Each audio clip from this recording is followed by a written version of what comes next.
Hi everybody, I'm Latrina Patrick. Welcome to day 14 of our 90-day grant writing tutorial. It's been 2 weeks already.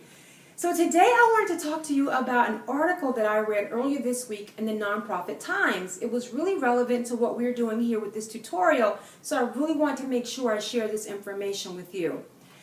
We are at a time when grant writing requests and submitting grant applications has become extremely competitive.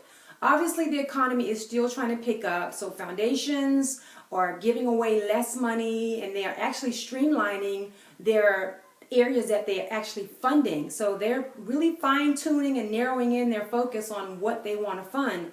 And because of that, they really do want to make sure that they are getting a return on their investment and they want to get more bang for their buck. That's why they are focusing now more so on outcomes than on outputs. So I want to talk to you today about the difference between outputs and outcomes.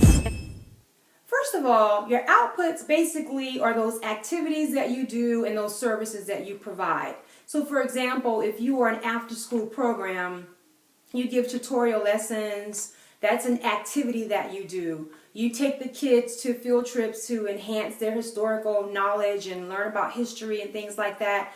That's an activity that you do.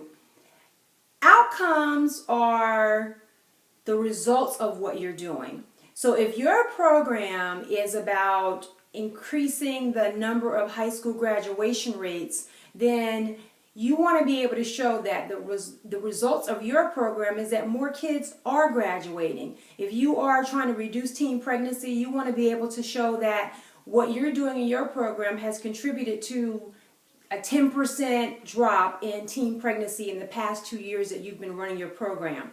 So that's the difference between outputs and outcomes. Outcomes really show impact, and that's what funders want to see. In order to show that impact, that is why I mentioned earlier this week when we talked about the program description that coming out the gate and writing that, you need to be identifying your goals and your objectives and how your goals and objectives tie into your evaluation plan.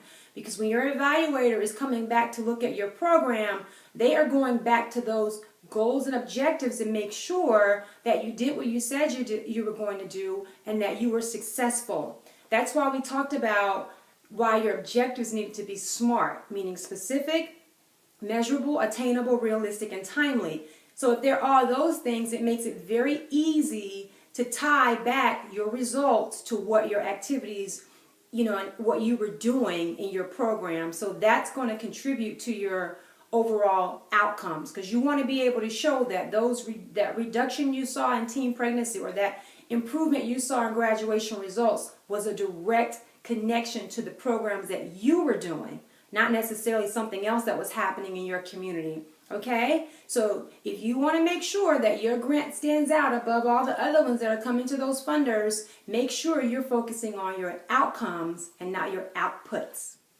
So if you have any questions or comments about anything I've covered today, make sure you leave your question here on our YouTube channel. And to make sure you get immediate notification when I upload a new video, subscribe to the channel, G-Vision Consulting.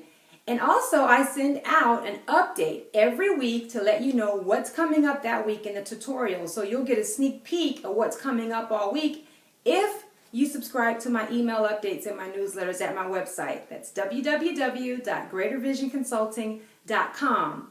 And for doing that, I'm going to send you a Grant Writer's Toolkit that has a proposal template, a budget template, letters of sample, letters of support, samples of those, or letters of commitment that you can send out to your partners, and also some referrals and some references and some links that are helpful to a brand new grant writer.